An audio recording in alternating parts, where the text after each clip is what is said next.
La réussite arrive lorsque l'opportunité rencontre la préparation. Dans cette vidéo, je vais te donner 3 choses que tu peux déjà faire si tu souhaites acquérir un bien immobilier au Canada. Bienvenue sur ma chaîne, mon nom est Christelle. Si tu ne me connais pas encore, je suis consultante en investissement immobilier et en intelligence financière et je suis également investisseuse dans l'immobilier de la grande région de Montréal. Sur cette chaîne, on parle d'immobilier, bien entendu. On parle d'intelligence financière, de gestion des finances personnelles et d'argent. Alors, si ces thèmes-là te parlent, je t'invite à faire 2 choses. La première, c'est de t'abonner. Et la deuxième, c'est d'activer la cloche de notification pour être avisé en primeur des vidéos que je vais produire et qui pourront t'édifier et t'outiller si tu souhaites investir. La première chose que je te conseillerais, c'est d'être prêt financièrement. Alors, lorsque je dis être prêt financièrement, ça peut être très vaste. Être prêt par rapport à quoi exactement?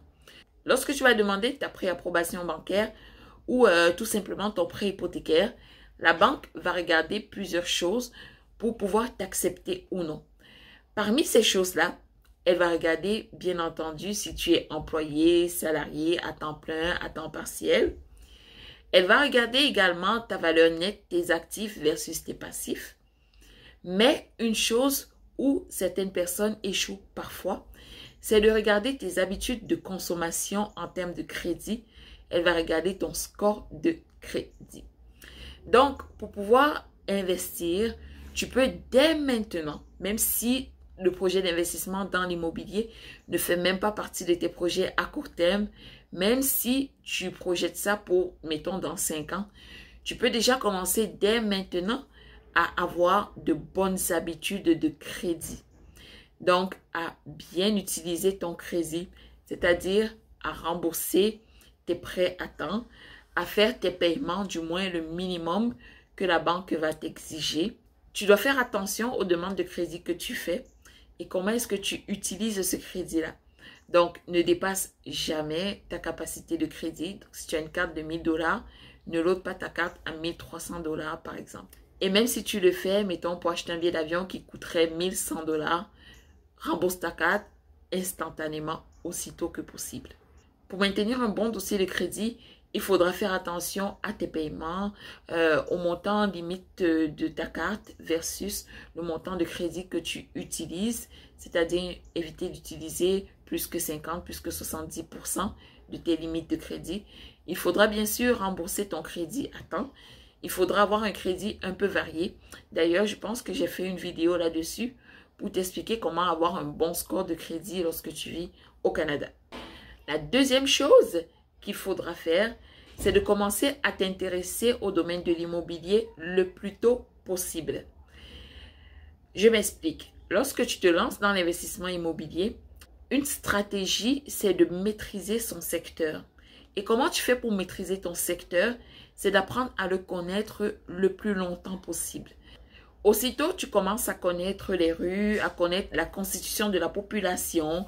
Si ton quartier, c'est un quartier qui a beaucoup plus de jeunes enfants, des familles, des étudiants ou des personnes salariées, ou le plus tôt tu commences à connaître ton secteur et le plus rapidement tu pourras investir.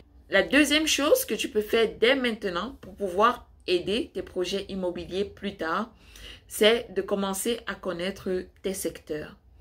Alors, pour investir en immobilier, tu ne pourras pas investir partout de façon optimale.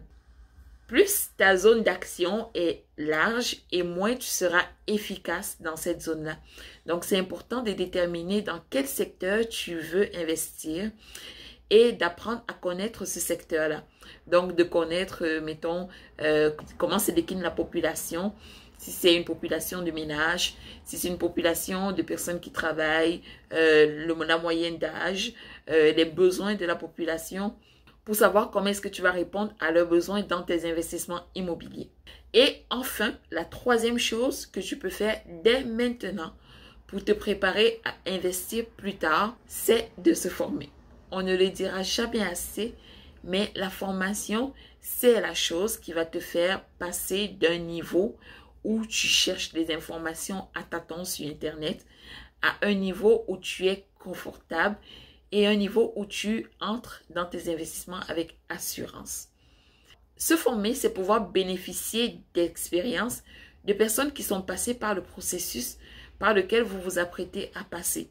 Se former, c'est également de bénéficier de conseils très pratiques adaptés à votre situation.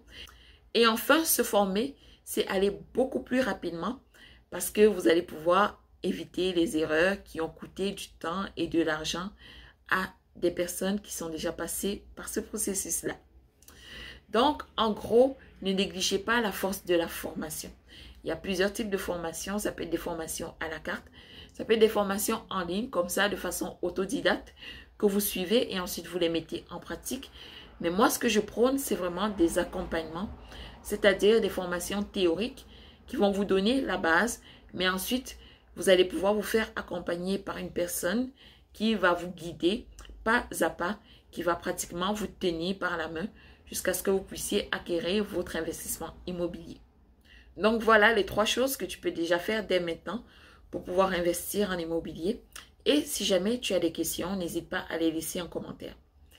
Si tu as aimé la vidéo, je t'invite à laisser un pouce en haut et bien sûr à partager autour de toi parce qu'il y a au moins un proche qui bénéficierait de ces informations-ci. Je te remercie pour ton attention et à la prochaine.